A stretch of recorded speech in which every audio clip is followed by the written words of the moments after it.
வணக்கம், welcome to Laya's naturals and herbals garden. இன்றைக்கி நம்ம கார்டனில் நம்ம ஃபஸ்ட்டு பார்த்தது அடினியம் செடி தாங்க. அடினியம் செடி நம்ம சின்ன சின்ன செடியாக கொண்டு வந்து வேறு பாட்டில் நட்டு வச்சுருந்தோம். எல்லாமே உயிர் பிடிச்சி நல்லா வளர்ந்துட்டு வந்துச்சுங்க. நான் ஒரே லைனில் எடுத்து வச்சுருந்தேன். இப்போ பார்த்திங்கன்னா ஒரு செடியில் பூ வர ஆரம்பிச்சிருச்சுங்க. இப்போ இந்த 3 வாரமாக நம்ம தோட்டத்தில் மல்பெரிக்கு அடுத்தது நம்மளுக்கு பழம் சூப்பராக வந்துட்டுருக்கிற செடி அப்படின்னா நம்மளோட பார்படாஸ் செரி பழம் செடி தாங்க.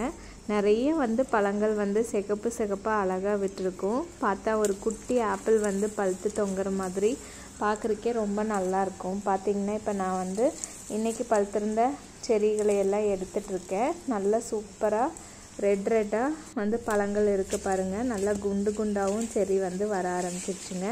இந்த செரி பழத்தோட டேஸ்ட் எப்படி இருக்கும்னு பார்த்தீங்கன்னா கொஞ்சம் புளிப்பும் கொஞ்சம் இனிப்பும் கலந்த மாதிரி இருக்கும். நம்ம மாங்காய் மாதிரி உப்பு மிளகாய் பொடி போட்டு சாப்பிடலான்னா சூப்பராக இருக்குங்க. இன்றைக்கி செரி பழத்தை எடுத்தாச்சு. அப்புறம் நம்ம வாழைத்தார்கிட்ட பார்த்திங்கன்னா ஒரு வாழைப்பூ வந்திருந்தது. சரி, அதை எடுக்கலாம் அப்படின்னு பார்த்தா காஞ்ச சருகெல்லாம் ரொம்ப அதிகமாக இருந்தது. செரி பழத்தை எடுத்திருந்தேன். அதை எடுத்துட்டு நம்மளோட வாழையை க்ளீன் பண்ணிவிட்டு வாழைப்பூ வந்திருந்ததுங்க. அதை எடுக்கலாம் அப்படின்னு சொல்லிட்டு இந்த சைடு வந்தாச்சு. சூப்பரான செரி பழம் பாருங்கள்.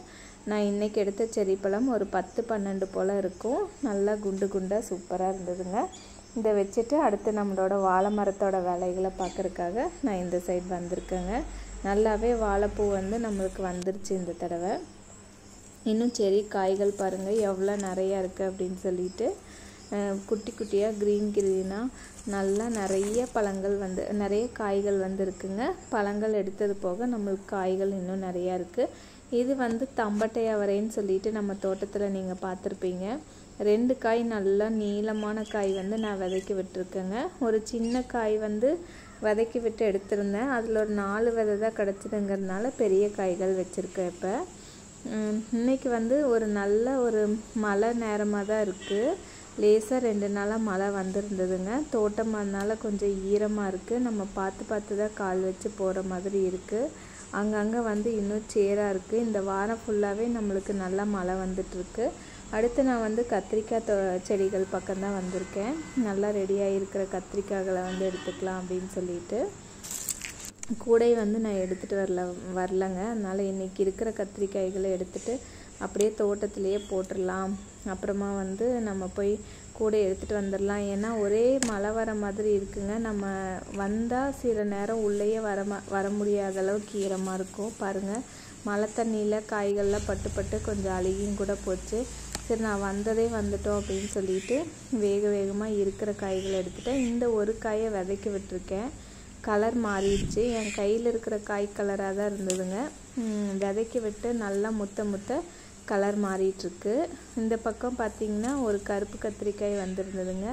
நான் வச்சுருக்கிற கத்திரிக்காய்க்கும் கருப்பு கத்திரிக்காயோட கலரும் உங்களுக்கே சூப்பராக தெரியும். அப்படியே பலன்னு அந்த கத்திரிக்காய் நல்லா குண்டாக நீளமாக நல்ல ஒரு கருப்புங்க. நல்ல ஒரு மை அடித்த கருப்பு மாதிரி காய் சூப்பராக பார்க்க நல்லா இருந்தது.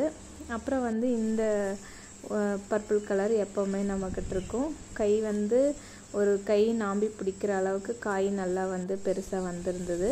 கருப்பு கத்திரிக்காயும் இந்த ஒரு லேசான ஊதா கலர். நம்மக்கிட்ட இப்போ எடுக்கிறது பழைய கத்திரிக்காய் செடி. நம்ம மிதிப்பாகல் மேலே படர்ந்துட்டுருக்கோம் இல்லைங்களா. இந்த ஊதா எப்படி இருக்குன்னா டார்க்காக இருக்கும். மிதிப்பாகலில் நிறைய பிஞ்சுக அங்கங்கே தெரியுதுங்க. செடி கொஞ்சம் பழுத்துட்டு இருந்தது. நான் கூட செடி செத்துரும்போம் அப்படின்னு நினச்சேன். பார்த்திங்கன்னா இப்போ மறுபடியும் நிறைய பிஞ்சு வச்சுட்டு காய்களும் நிறைய வர ஆரம்பிச்சிச்சு பாருங்கள். பிஞ்சு நிறைய அப்படியே ஒரு சிலது பழுத்து போனாலும் காய்கள் முத்திட்டு நம்மளுக்கு இன்றைக்கி ஒரு 4-5 காய் கிடச்சிதுங்க. நம்ம பழைய கத்திரிக்காய் செடியிலையும் இன்றைக்கி நீல கத்திரிக்காய்கள் இருந்தது. ஒரு 5-6 கத்திரிக்காய் இருந்ததுங்க. அதுவும் எடுத்தாச்சு. மிதிப்பாகலில் முத்தி இருந்ததெல்லாம் பார்த்து எடுத்துட்டேங்க. கொஞ்சம் சைஸ் சின்னதும் பெருசுமா அப்படின்னு சொல்லிட்டு ஒரு 5-6 மிதிப்பாகல் இன்றைக்கி நம்மளுக்கு கிடச்சிது. பிஞ்சுகள் சூப்பராக அங்கங்கே குட்டி குட்டியாக நல்லாவே வந்துட்டுருக்குங்க. மிதிப்பாகல் நான் ஒரு தடவை குழம்பு பண்ணேங்க. இந்த தடவை நம்ம ஏதாவது சின்னதாக ஒரு பொரியல் மாதிரி பண்ணிக்கலாம் அப்படின்னு சொல்லிட்டு நல்லா கீழால் ஒரு பெரிய மிதிப்பாகலும் நம்மளுக்கு வந்திருந்தது. இந்த பக்கமும் ஒரு கருப்பு கத்திரிக்காய் செடியில் ஒரு கத்திரிக்காய் இருந்ததுங்க. இன்றைக்கி கத்திரிக்காயில் எடுத்த பின்னாடி இந்த சைடு பார்த்திங்கன்னா நம்ம குட்டி மாங்காய் செடியில் ஒரு 5-6 காய் எப்பவும் போல் இந்த தடவை வந்திருந்ததுங்க. 3-4 காய் நான் ஏற்கனவே எடுத்துட்டேன். இன்றைக்கி ஒரு 2 காய் வந்து சூப்பராக மஞ்சள் ஆகிட்டு வருது. சரி எடுத்து வீட்டுக்குள்ளே வச்சிட்டோம் அப்படின்னா பழமாயிரும் அப்படின்னு சொல்லிட்டு 2 காய் மட்டும் எடுத்துட்டேங்க. நல்லா ஒரு குண்டு மாம்பழ வெரைட்டி சூப்பரான மாங்காய்கள், முக்கா பழம் மாதிரி இருக்குங்க. ஒரு 4-5 நாள் வச்சோம்னா நம்மளுக்கு நல்லா பழுத்துரும். இன்றைக்கி நம்மளோட அறுவடையில் புதுசாக இன்றைக்கி நம்ம மாம்பழமும் எடுத்தாச்சுங்க. 2 முக்கா மாம்பழம் எல்லாத்தையும் எடுத்துகிட்டு அடுத்தது பார்த்திங்கன்னா நான் இந்த சைடு கொஞ்சம் முல்லைப்பூ விட்டுருப்பேன். எப்போவுமே 2-3 செடியில் நம்மளுக்கு முல்லைப்பூ இருக்கும். சரி இருக்கிற முல்லைப்பூவை எடுத்துக்கலாம் அப்படின்ட்டு இந்த மஞ்சள் பூ பறிக்கலைங்க, நம்ம சாமிக்கு வேணுங்கிறப்ப பறிச்சுக்கலாம். தோட்டத்தில் அப்போவே வாழை மரத்துக்கிட்ட வந்தேன். அப்புறம் திருப்பியும் கத்திரிக்காய் கிட்ட போயாச்சுங்க. நான் சொன்ன மாதிரி வரசருகெல்லாம் எடுத்து விட்டுட்டு நல்லா ஒரு முத்தின ரஸ்தாளி பூ எடுத்துட்டேங்க. வாழைப்பூ பொரியல் பண்ணிக்கலாம், இல்லை வாழைப்பூ வடை பண்ணலாம், எப்படி வேணாலும் நம்ம பண்ணிக்கலாம். விதைக்கு விட்டுருந்த காயோட கலர் மாறினது பார்க்குறக்கு எப்படி இருக்குது பாருங்கள். இது அதோட ஒரிஜினல் கலரு. முத்த அப்படியே கலர் தானே போயிட்டுருக்குதுங்க. நான் கையில் வச்சுருக்கிற காய்க்கும் அதுக்கும் அவ்வளோ கலர் போயிடுச்சு. இனியும் வந்து கலர் மாறி விதைகள் நல்லா வந்தோடனே நம்ம எடுத்து வச்சுட்டு விதை சேகரித்து வச்சுக்கலாங்க. இந்த சீசனுக்கு நம்மளுக்கு வந்து வெண்டைக்காய், அப்புறம் முள்ளங்கி, இன்னும் கொஞ்சம் வந்து ஒரு சில கீரை வகைகள் அப்படின்னுலாம் நிறைய வந்து சுத்தமாக நாற்றுக்கள் இல்லைங்க. நான் வந்து இன்றைக்கி அதுக்கான நாற்றுக்களை வேணும் அப்படிங்கிறதுக்காக வெண்டைக்காய் விதை, அப்புறம் முள்ளங்கி, புடலங்காய், அப்புறம் இன்னும் கொஞ்சம் ஒரு சில விதைகள் மட்டும் இன்றைக்கி லேசாக ஒரே பேக்கில் போட்டு விட்டுருக்கேன். ஏன்னா நம்மளுக்கு மழை காலமாக இருக்குது, வேறு பேக்கில் போட முடியாது. இது ஒரு கொஞ்சம் பெரிய பேக்குங்க, கொஞ்சம் அவ்வளோ சீக்கிரம் மழை தண்ணி தேங்காது. கொஞ்சம் நாற்றுக்கள் வந்துச்சு அப்படின்னா நம்மளுக்கு மாற்றி வைக்கலாம் அப்படின்னு சொல்லிட்டு இது போடுறது. இப்போ முள்ளங்கி ஒரே இடத்துல முளைச்சா கூட நம்ம வேறு பேக்கில் மாற்றி வச்சுக்கலாம். அப்புறம் பார்த்திங்கன்னா இது புடலங்காய், அப்புறம் வந்து சிறகவரைன்னு சொல்லிட்டு ஒரு இது நம்ம நெய் மிளகான்னு சொல்லுவோம் இல்லைங்களா, வானம் பார்த்த மிளகா மாதிரியே மேலே தூக்கிட்டுருக்கோம். அந்த விதை பெரிய அகலமான பேக்கு தான். அதனால் நான் ஒரு சின்ன இடத்துல கொஞ்சம் மாற்றி விதைகளை வந்து போட்டு விட்டுருக்கேன். இந்த பட்டர் பீன்ஸு, அப்புறம் பீர்க்கங்காய் பார்த்திங்கன்னா இது வந்துட்டு பீர்க்கங்காய் விதை, இதை ஒரு சைடில் போட்டு விட்டேன். இந்த ஒரு பேக்கில் இது புடலங்காய் நீல வெரைட்டி, அப்படியே போட்டது வந்து குட்டை வெரைட்டி. இது நம்ம தக்காளி, இந்த லைபீரியன் தக்காளி அப்படின்னு சொல்லுவாங்க. இது ஒரு 6 இதழ் மாதிரி இந்த தக்காளி வரும். இதோட விதைகளும் கொஞ்சம் போட்டு விட்டேன். தக்காளி நாற்றுக்கள் நம்மளுக்கு ஈஸியாக முளைச்சிரும். நல்லா இப்படி குட்டாக முளைச்சா கூட நம்ம அதை பிரித்து மாற்றி எடுத்து நட்டு வச்சுக்கலாம். அப்படிங்கிறதுனால ஒரு இடத்துல போட்டாச்சுங்க. இந்த பேக்கில் ஒரு இடத்துல போட்டோம்னா நம்ம வந்து ரொம்ப மழை பெய்யும்போதும் கூட ஒரு கவரை வச்சு இந்த பேக்கை மூடிடலாம். அப்புறம் வேணுங்கும்போது எடுத்து தண்ணி தெளித்து விட்டுடலாம். இன்னொரு பேக்லேயும் போட்டு விட்டுருக்கேங்க. ஏன்னா இது முள்ளங்கி வந்து ஒரு பேக்கில் இன்னும் கொஞ்சம் அதிகமாக வேணும் அப்படிங்கிறதுனால இந்த பேக்கில் ஃபுல்லாக முள்ளங்கி போட்டாச்சு. வெள்ளை முள்ளங்கியும் கூடையே பார்த்திங்கன்னா முலாம்பழம் விதையும் இருந்தது. சரி 2ம் முளைச்சி வரட்டும் அப்படின்னு சொல்லிட்டு 2 பேக்கில் மட்டுமே இந்த சீசனுக்கு நான் விதை போட்டிருக்கேங்க.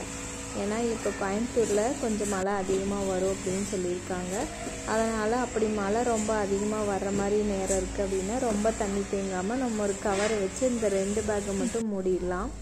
அப்புறம் இன்றைக்கோட அறுவடை, இந்த வாரத்தோட அறுவடைகள் இது எல்லாமே எடுத்தாங்க. செர்ரி பழங்கள், வாழைப்பூ, கத்திரிக்காய்கள், மாம்பழம் அப்படின்னு சொல்லிட்டு இன்றைக்கோட அறுவடைகளை சூப்பராக எடுத்தாச்சுங்க. மிதிப்பாகல் எல்லாமே எடுத்தாச்சு. இந்த வாரத்தில் நம்மளுக்கு புதுசாக வந்தது மாங்காய்.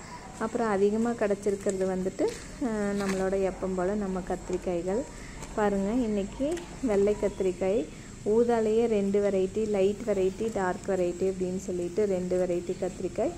எப்பவும் போல் இன்றைக்கும் கொஞ்சம் நம்மளுக்கு மிதிப்பாகல் வந்து ஒரு 5-6 மிதிப்பாகல் அதிகமாக கிடச்சிது. கருப்பு கத்திரிக்காய் எல்லாத்தையும் எடுத்தாச்சுங்க. செர்ரி பழத்தையும் வந்து எடுத்தாச்சு. இப்போ நாம் காமிக்கிறது வந்து கஸ்தூரி மஞ்சள் கிழங்குங்க. நான் வாங்கிட்டு வந்திருந்தேன்.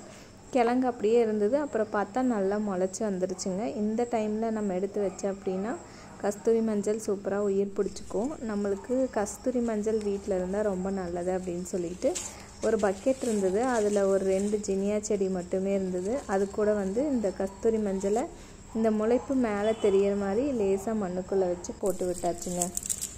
இனி நம்ம தோட்டத்தில் நம்மளுக்கு கஸ்தூரி மஞ்சளும் கிடைக்கும். நம்ம எடுத்து வச்சுருந்த வெண்டையும் போட்டாச்சுங்க. நம்ம தோட்டம் பிடிச்சிருந்தா லைக் பண்ணுங்கள். நன்றி.